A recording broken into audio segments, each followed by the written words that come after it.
ಸರಿ ಆಯ್ತು ನೋಡಿ. ಇಷ್ಟು ಒಣಗಿದ್ಮೇಲೆ ನಾವು ಅದನ್ನು ಹೀಗಾಗಿದೆ. ಉದ್ದಿನ ಬೇಳೆನ ಹೇಳಕ್ಕೆ ಬರ್ತದೆ, ಹಸೆಯಲ್ಲಿ ಸಾಕ್ಬೋದು. Hello friends, welcome to Bhavaloka. Good morning. ಇವತ್ತು ನಾನು ನಿಮಗೆ ಒಂದು ವಿಶೇಷವಾದಂತಹ ಮಳೆಗಾಲಕ್ಕೆ ತೆಗೆದಿಡಬಹುದಂತಹ ಒಂದು ಐಟಮನ್ನು ಹೇಳ್ಕೊಡ್ತೀನಿ. ಅದನ್ನು ಮಾಡೋದು ಮಾತ್ರ ಬೇಸಿಗೆಯಲ್ಲಿ ಮಾಡಿ ಒಣಗಿಸಿ ಇಟ್ಕೊಳ್ಬೇಕು. ಸೊ ಅದು ಮೆಣಸಿನ ವಡೆ. ರೆಸಿಪಿ ಏನು? ಮೆಣಸಿನ ವಡೆ.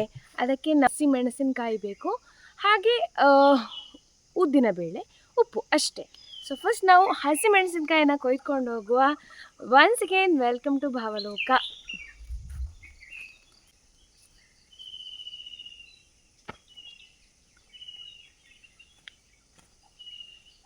ಒಳ್ಳೆ ಬೆಳೆದ ಹಸಿಮೆಣಸನ್ನು ಕೊಯ್ಬೇಕು. ಎಡ್ತು ಹಾಕಿರೋ ಎಂತ ಆಗೋದಿಲ್ಲ. ಸೂಪರ್ ಆಗಿರ್ತದೆ ಇದು ಊಟಕ್ಕೆ. ಸ್ವಲ್ಪ ಖಾರ ಆಗಿ ಸ್ವಲ್ಪ ಕ್ರಿಸ್ಪಿ ಆಗಿರ್ತದೆ. 1-2 ಅದಕ್ಕಿಂತ ಹೆಚ್ಚಿನನ್ನು ಸೇರಿಸ್ಕೊಳ್ಬಾರ್ದು. ಮೆಣಸನ್ನು ಫಸ್ಟ್ ಕೊಯ್ಯುವ ಫುಲ್ಲು.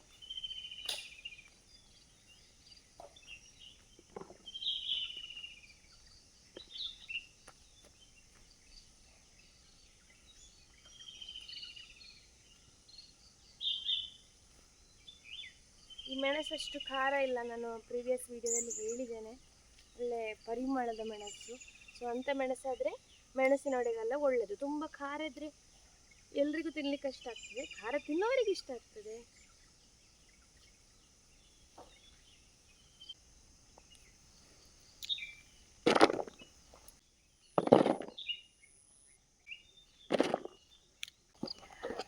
ಮೆಣಸು ಕೊಯ್ದಾಯಿತು ನೋಡಿ, ಇಷ್ಟು ಸಿಕ್ಕಿದೆ. ಇನ್ನು ಈ ಮೆಣಸನ್ನು ಫಸ್ಟ್ ತೊಳಿಬೇಕು ಕ್ಲೀನಾಗಿ.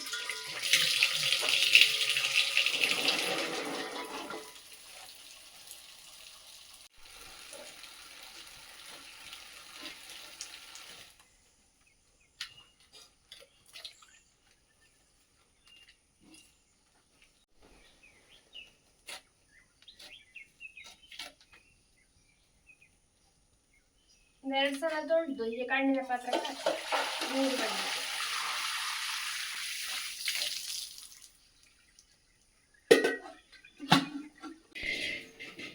ಇದೀಗ ನೋಡಿ ನೀರೆಲ್ಲ ಆರಿದೆ. ನಾನು ಕಣ್ಣು ಪಾತ್ರೆಲ್ಲ ಹಾಕಿದೆಲ್ಲ ನೀರೆಲ್ಲ ಬಳ್ದಿದೆ. ಇದನ್ನು ಇನ್ನು ತೊಟ್ಟು ತೆಗಿಬೇಕು. ಪ್ರತಿ ಮೆಣಸಿದು ಹೀಗೆ ತೊಟ್ಟು ತೆಗಿಬೇಕು.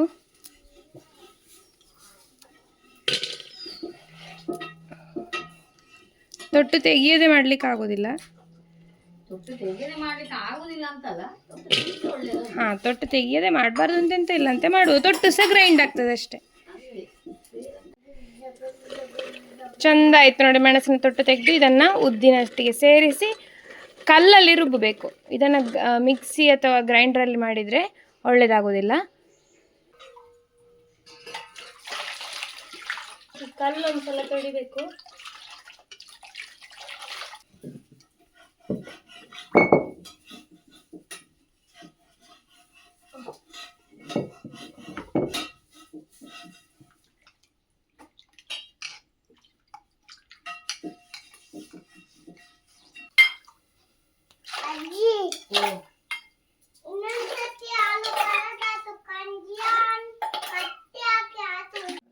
ಇದು ಮೆಣಸಿನ ವಡೆಗೆ ನೆನೆಸಿದ ಉದ್ದಿನ ಬೇಳೆ. ನಿನ್ನೆ ರಾತ್ರಿ ನೆನೆಸಿ ಇಟ್ಟಿದ್ದೆ.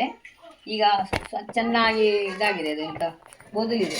ಅದರ ನೀರನ್ನು ಒಮ್ಮೆ ತೆಗೆದು ಚೆನ್ನಾಗಿ ತೊಳೆದು ಇನ್ನು ಕಡಿಯುವ. ನೋಡಿ, ಇಷ್ಟು ಮೆಣಸುಂಟು. ಇದು ಸ್ವಲ್ಪ ಹೆಚ್ಚಾದಿತ್ತು ಉದ್ದಿನ ಬೇಳೆ, ಸ್ವಲ್ಪ ಚಪ್ಪೆ ಆಗ್ತದೆ ಅಷ್ಟೇ. ಅದು ಖಾರ ಕಡಿಮೆ.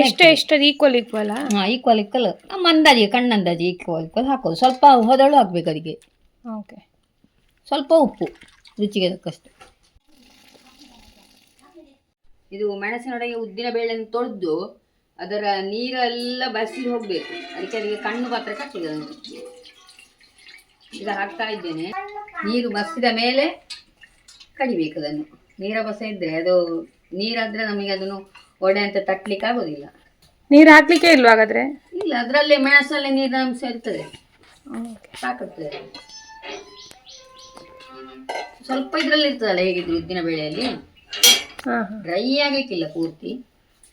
ಮೊದಲು ಮೆಣಸು ಹಾಕಬೇಕು, ಸ್ವಲ್ಪ ಅದು ಅದು ಒಡೆದು ಸಿಪ್ಪೆ ಎಲ್ಲ ಹೊರಗೆ ಬರಬೇಕು.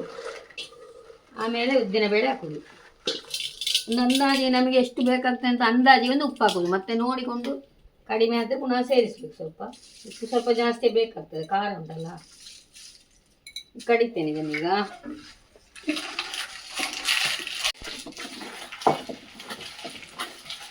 ಕೂಡ್ತಾ ಇರ್ಬೇಕಲ್ವ ಅದನ್ನ? ಕೂಡ್ತಾ ಇರೋದು, ಇಲ್ಲೇ ಬೈದಿ ನುಣ್ಣಗೆ ಆಗ್ತದೆ, ಮಳೆ ಹಾಗೆ ಇರ್ತದೆ.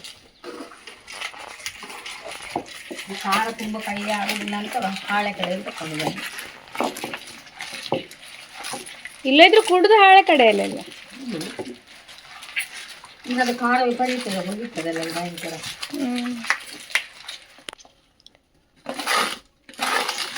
ಇದು ಎಷ್ಟೊತ್ತು ಬೇಕೊಂದು? 1/4 ಗಂಟೆ. ಅದೇ ಅದು ಮೆಣಸೆಲ್ಲ ಸ್ವಲ್ಪ ಜಜ್ಜಿ ಆಗಬೇಕು. ನಯ ಆಗಲಿಕ್ಕಿಲ್ಲ, ತರಿ ಇರಲಿ.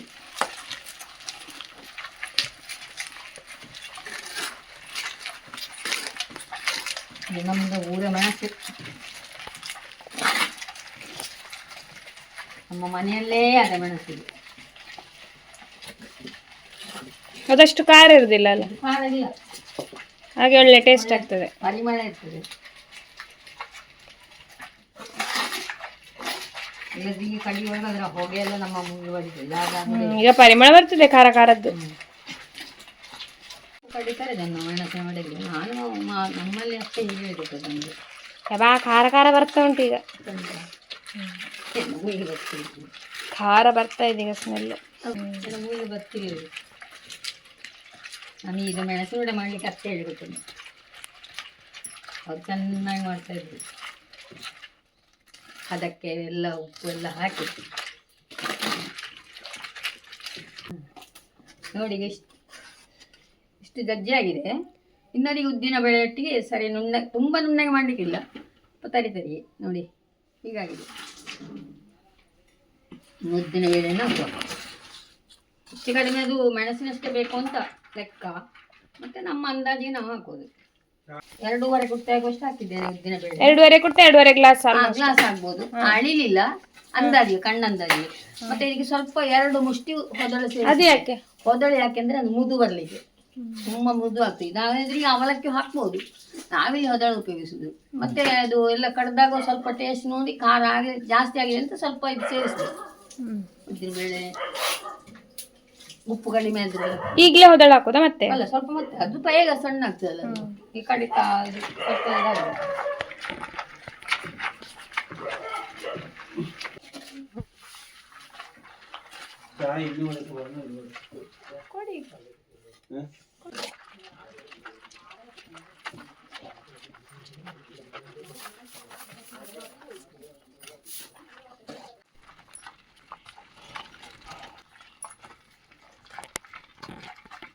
ಇದು ಸಣ್ಣದಾಗ್ತಾ ಬಂತೀಗ.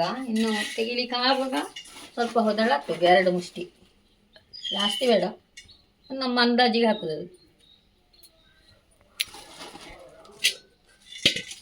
ಅದಿಷ್ಟು ಹಾಕ್ತಾ ಇದ್ದೇನೆ.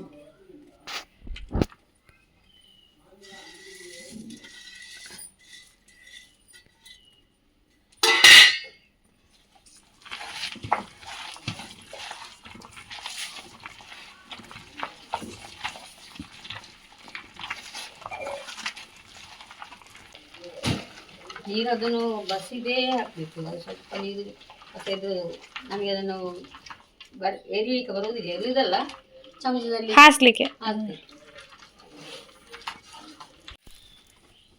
ಇದು ನೋಡಿ ಮುಂಡಿ ಎಲೆ ಅಂತ.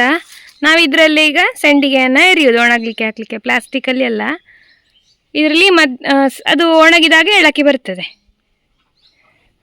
ಈ ಥರ ಕೊಯ್ದಿಟ್ಟಾಗಿದೆ. ಇಲ್ಲಿ ಎಣಿಲಿಕ್ಕೆ ಕೌಚಿ ಇಟ್ಟು ಅರಿಲಿಕ್ಕೆ. ಉಪ್ಪು ನೋಡ್ಲಿಕ್ಕೆ ಒಬ್ರು ಜನ ಬೇಕು. ಯಾರು ಉಪ್ಪು? ಯಾರು? ನೋಡಿ ಇಷ್ಟ ಆಯ್ತು. ಇದರಲ್ಲಿ ಒಂದು ಎಷ್ಟು ಸುಮಾರು ವಡೆ ಆಗ್ಬೋದು, ಒಂದು 100 ಹತ್ರ ಆಗ್ಬೋದು.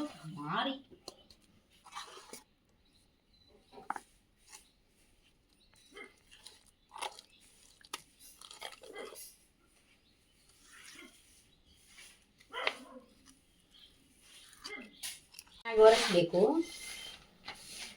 ಉಂಡೆ ಎಲ್ಲ ಚೆನ್ನಾಗಿ ತೊಳೆದ್ರು ಓಕೆ, ಒರೆಸಿದ್ರು ಓಕೆ. ಓಕೆ, ಇದರಲ್ಲಿ ಅಷ್ಟಂತ ಇದಿಲ್ಲ, ಸ್ವಲ್ಪ ಧೂಳು ಹೋಗ್ಲಿ ಅಂತ ಚೆನ್ನಾಗಿ ಒರೆಸಿದ್ರೆ ಸಾಕು. ತುಂಬ ತೆಳ್ಳಗೆ ಬೇಡ, ತುಂಬ ದಪ್ಪ ಸಹ ಬೇಡ, ಬಿಸಿಲಲ್ವಾ. ನೋಡಿ ಮೆಣಸಿನ ವಡೆ ಮಿಷನ್ ಕಂಪ್ಲೀಟ್ ಆಯಿತು. ಅದಕ್ಕೆ ಹಾರದಾಗೆ ಭಾರ ಇಡಬೇಕು, ವೆಯ್ಟ್ ಇರುತ್ತೆ. ನಾವು ಮರದ ತುಂಡಿಟ್ಟಿದ್ದೇವೆ, ಅದರಲ್ಲಿ ಅದರಿಂದ ಧೂಳೆಲ್ಲ ಬರೋದಿಲ್ಲ. ಸೊ ನಿಮಗೆ ಮೆಣಸಿನ ವಡೆ ಮಾಡೋದು ಹೇಗೆ ಅಂತ ಗೊತ್ತಾಗಿದೆ ಅಂದ್ಕೊಂಡಿದ್ದೇನೆ. ಈ ವಿಡಿಯೋ ನಿಮಗೆ ಇಷ್ಟ ಆಯಿತು, ಹೆಲ್ಪ್ಫುಲ್ ಅಂತ ಅಂದ್ಕೊಂಡಿದ್ದೇನೆ. Thank you so much for watching this video. ಇದನ್ನೀಗ ಒಂದು 5 ದಿನ ಆದರೂ ಒಣಗಬೇಕು ಸರಿಯಾಗಿ. 3 ಬಿಸಿಲು ಸಾಕು ಅಂತ ಹೇಳ್ತಾರೆ. ಸಂಜೆ ತೆಗೆಯೋದು, ನಾಳೆ ಪುನಃ ಇಡೋದು, ಹಾಗೆ ಒಂದು 4-5 ದಿನ ಇಟ್ಟರೆ ಒಳ್ಳೆ ಒಣಗ್ತದೆ. ಈಗ ತೋರಿಸ್ತೇನೆ, ನಾನು ಅದು ಆಲ್ರೆಡಿ ಮಾಡಿರೋದಿದೆ, ಅದು ಹೇಗಾಗಿದೆ ಅಂತ ತೋರಿಸ್ತೇನೆ. ಸೆಕೆ ತಡೀಲಿಕ್ಕಾಗೋದಿಲ್ಲ, ಊರಲ್ಲಿ ಭಯಂಕರ ಸೆಕೆ.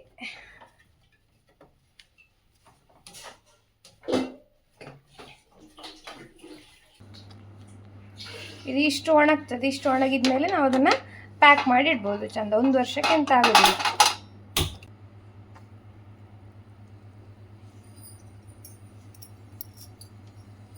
ನೋಡಿ ಅದನ್ನ ಈ ಕಪ್ಪಾಗ್ತದೆ, ಹುರಿದಾಗ ಕಪ್ಪಾಗ್ತದೆ. ಕಪ್ಪಲ್ಲ, ಥರ ರೆಡ್ಡಿಶ್ ಆಗಿ ಕಲರ್ ಚೇಂಜ್ ಆಗ್ತದೆ. ಕಲರ್ ಚೇಂಜ್ ಆಗ್ತದೆ ಅಷ್ಟೇ, ಕಪ್ಪಾಗೋದಿಲ್ಲ. ಸರಿ ಆಯಿತು ನೋಡಿ. Thank you so much for watching this video. ಈ ವಿಡಿಯೋನ ಶೇರ್ ಮಾಡಿ, ಲೈಕ್ ಮಾಡಿ, ಕಾಮೆಂಟ್ ಮಾಡಿ. ನೀವು ಈ ಥರ ಮಾಡ್ತಿದ್ರೆ ನನಗೆ ಅದನ್ನು ತಿಳಿಸಿ ಕಮೆಂಟ್ ಮೂಲಕ. Thank you so much. Love you.